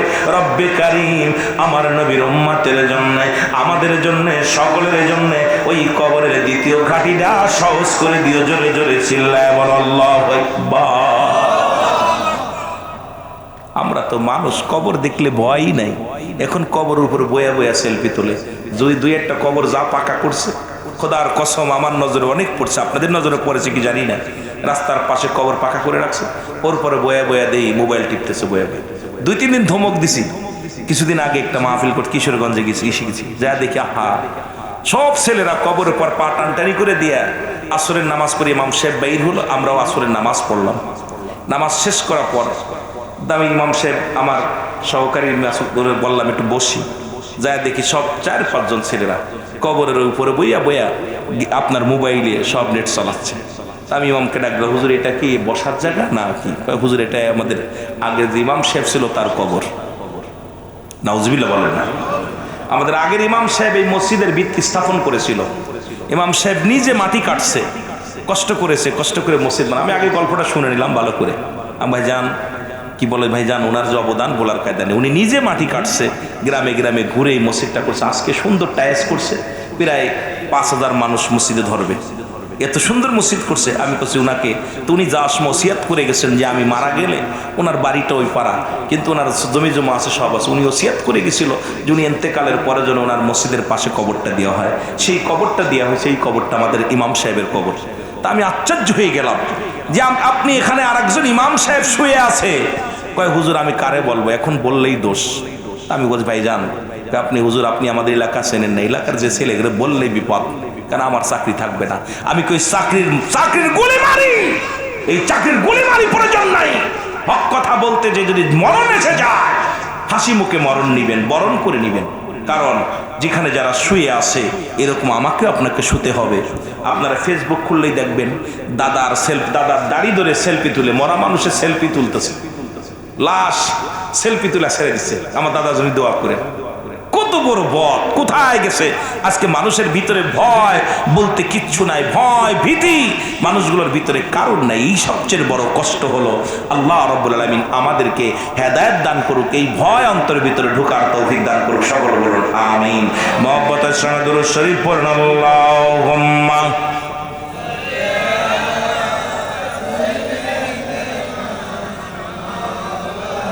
আরো জোরে বলুন আলা আলি সাইয়্যিদিনা। এ ভাইরা আমার, বন্ধুরা আমার, বান্দা যখন আজকে যে ফজিলাত জায়গার ফজিলাত নিয়ে আলোচনা করতে যাইয়া অন্যদিকে গেছিলাম, যখন বান্দা এই মুসলমান জান্নাতের বাগানে যখন ঘর থেকে বাইর হয়ে গেল, প্রতিটা কদমে কদমে আমার আল্লাহ রাব্বুল আলামিন বান্দার জীবনের সগীরা গুনাহগুলো মাফ করে দিয়েছে। জোরে বলেন সুবহানাল্লাহ। একটু জোরে বলা যাবে না? একটু আরো জোরে বলা যাবে না সুবহানাল্লাহ? কি গুনাহ মাফ? সগীরা গুনাহ মাফ। সগীরা গুনাহগুলো মাফ হয়ে যাবে জান্নাতের বাগানে রওনা দেওয়ার কারণে। আমরা শুধু সগীরা গুনাহ করি নাই, পদে পদে করছি কবিরা গুনাহ। খালি কি সগীরা গুনাহ করছেন? ছোট গুনাহ করছেন না বড় গুনাহ করছেন? কথা বললেন না কেন? ছোট গুনাহ করছেন না বড় গুনাহ করছেন? বড় গুনাহ করছেন, ছোট গুনাহগুলো করছেন। এই সগীরা গুনাহগুলো, ছোট গুনাহগুলো শুধু জান্নাতের বাগানে নিয়ত করে আসার কারণে রব্বুল আলামিন সব মাফ করে দিয়েছে। যখন একটা পা থেকে আরেকটা পা ফেলছেন, সব গুনাহ আল্লাহ মাফ করে দিয়েছে। আমরা শুধু সগীরা গুনাহ করি নাই, পদে পদে করছি কবিরা গুনাহ। নামাজ ছেড়ে দেয়া কবিরা গুনাহ, মিথ্যা বলা কবিরা গুনাহ। নামাজ যদি ছেড়ে দেন, এক ওয়াক্ত নামাজ কাজা গেলে আসে হুতবা পরিমাণ জাহান্নাম। এই নামাজগুলো মুসলমান যারা খুতবা পরিমাণ হলো 2,88,00,000 বছর। আপনার আমার জীবন থেকে কত নামাজ, কত ওয়াক্ত যে ছুটে গেল। এই নামাজটা আপনি সারা জীবন ভরে যদি আপনি আদায় করেন, এই কাজা নামাজ আদায় করতে পারবেন কি পারবেন না? একটু হিসাব করে মিলায় দেখেন, আপনার জীবনের খাতাটা মিলায় দেখেন, আপনি গুনাহগার না পাপী, নাকি আপনি ঈমানদার। আপনার নিজের বিবেক বলে দিবে আপনি কত অন্যায় করেছেন। জোরে বলেন ঠিক কিনা?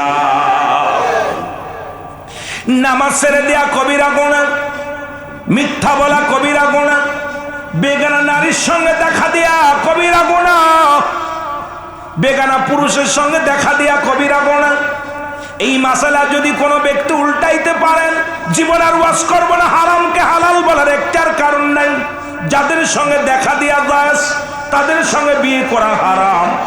যাদের সঙ্গে দেখা দেয়া জায়েজ, তাদের সঙ্গে বিয়ে করা হারাম। আজকে যারা বাজারে আছেন, অধিকাংশ বেগানা নারী, যাদের চেহারা দেখা সম্পূর্ণ হারাম। আর এই হারামকে হালাল বলার কোনো ফতোয়া কোনো আলেম দিতে পারবে না। আমার বাবারা আমার, যাদের সঙ্গে দেখা দেয়া হারাম, তাদের সঙ্গে বিয়ে করা জায়েজ। সুতরাং আজকে যে মা চাচি খালারা আজকে ওয়াজের নামে আজকে মাহফিল আইয়া আপনার মন গড়া মতো আপনি বাজার ঘাট কোন রাস্তাঘাটে ঘুরতেছেন, খোদার কসম করে বলি, খোদার কসম করে বলি, আপনি কবিরা গুনার মধ্যে আছেন, আপনি জাহান্নামের মধ্যে লিপ্ত হয়ে আছেন, জাহান্নামের দিক অগ্রসর হচ্ছেন। সেই গুনাহগুলো মাফের দরকার আছে কিনা? সম্পূর্ণ বেগানা নারীর সঙ্গে দেখা দিয়া হারাম,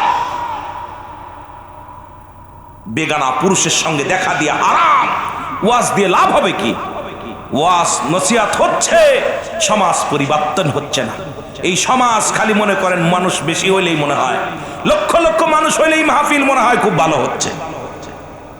মানুষ দেখানে মাহফিল দিয়ে লাভ নাই, তাবারক খায় মাহফিল দিয়ে লাভ নাই, বক্তা আমার বড় বক্তা এনে লাভ নাই। আমি যদি নিজে আমল না করি, মাহফিল দিলাম বছরে একবার, আমি নিজেই কমিটির শপথ সভাপতি, নামাজ পড়ি না এক ওয়াক্ত। জোরে কোন ঠিক কিনা? এটা কথা মনে পড়ে গেল, রাগ করেন না। আমার জীবনে একবার, তখন আমি ইমামতি করি, করার পর আমার জীবনে একটা ইতিহাস হঠাৎ করে মনে পড়ে গেল। তা আমি তখন ইমামতি করি বাগবাড়িয়া গ্রাম। কি গ্রাম? বাগবাড়িয়া জামে মসজিদে ইমামতি করি, জুম্মার নামাজটা আদায় করি। তা আসছি শবে বরাত, এই শবে বরাত পালন করা বারবার বলছে। তখন আমি ক্লাস 9 বা 8 এর ছাত্র মনে হয়, সম্ভাবনা। তা ছাত্র বয়সে ইমামতি করি, তো তখন দাড়ি মোজ ভালো মতো ওঠে নাই। তা আমার তখন হাদিয়া ছিল 300 টাকা দিত মাসে। কত? 300 টাকা দিত। সাইকেলে বাইসাইকেল চালায়। জীবনে তো প্রতিজ্ঞা, অনেক মানুষ অনেক বড় কথা বলে, আরে মানুষ কষ্ট না হইলে মানুষ হইতে পারে না। মানুষ জীবনে কষ্ট, আমার জীবনে বলি নাই গল্পটা, আজকে গল্পটা বলি। তা জীবনে ওখানে আসছি, সবে হুজুর বা সবে বরাত আসতে হবে, আমাদের এখানে রুটি হালুয়া দেয়, মিলাদ হয়, আসতেই হবে। তা আমি আইছি, আসার পর দেখি হঠাৎ করে বাড়ির পাশে এক ঘুরতেছে ছেলে আর কি। এই ছেলেটা জীবনে ওনারা মসজিদে দেখি নাই, জুম্মার নামাজও দেখি নাই। তো দেখি ঠান্ডা পানি দিয়ে অজু করতেছে। কি করতেছে? অজু করতেছে। আমি বাথরুম সেরে, আমার 12টা বাজে, রাত কয়টা বাজে? আমি 12টা বাজে আমি চিন্তা করলাম তাহাজ্জুদের নামাজটা পড়ে, যেহেতু মুসল্লিরা 2-4 জন কোরআন শরীফ তেলাওয়াত করতেছে, নামাজ পড়তেছে, তা আমি হঠাৎ করে চিন্তা করলাম আমিও জরুরাত কাজ সেরে অজু করে আমিও তাহাজ্জুদের নামাজটা পড়ে আমি একটু গোট দেবো, না কোরআন তেলাওয়াত করবো। তো দেখি ওর নাম হচ্ছে বিপুল, ছেলেটার নাম হলো বিপুল। গাঁজা মদ ইয়াবা সব কিছু খায়, মাঝে মাঝে সাইকেলও চুরি করে। কথা বোঝেন না? আমি চিনি যে মাঝে মাঝে নাম্বার 1 চোর। কথা বোঝেননি? চুরি করে, কয়েকবার ধরা টরা পড়ছে। এখন আমি ওর অজু করা দেখে আমি করছি, কিরে বাবা ও কি করিস, অজু করিস? কয় হুজুর অজু করতেছি। তা আমি করছি যে ভাই কি করবো অজু করে? নামাজ পড়ে। হুজুর আপনি কি বেড়াতে আইছেন এখানে? আমার জিজ্ঞেস, আপনি কি বেড়াতে আইছেন? তা আমি করছি বেড়াতে আসবো কেন? আপনার তো দেখি না এলাকায়। আমি করছি আমি তো মসজিদের ইমাম। কথা বলছেন না? আমি করছি আমি মসজিদের ইমাম। বলছি হুজুর আপনি ইমাম? তা আমি তোমার বাড়ি কই? কয় হুজুর এই মসজিদের পাশের বাড়িটা। তা আমি তোমার নাম বিপুল না? কয় হ হুজুর। তা আমি তোমার তো আমি চিনি, সেদিনকে সাইকেল চুরি করে বাজারে ধরা পড়ছিল সেটা না? খট করে বলে ফেলছি, কেন তখন তার এই বুদ্ধি নাই। হঠাৎ করে আপনাদের মুখের দিক তাকায় গল্পটা মনে পড়ে গেল, এই জন্য না বললে মনের ভিতরে রাখ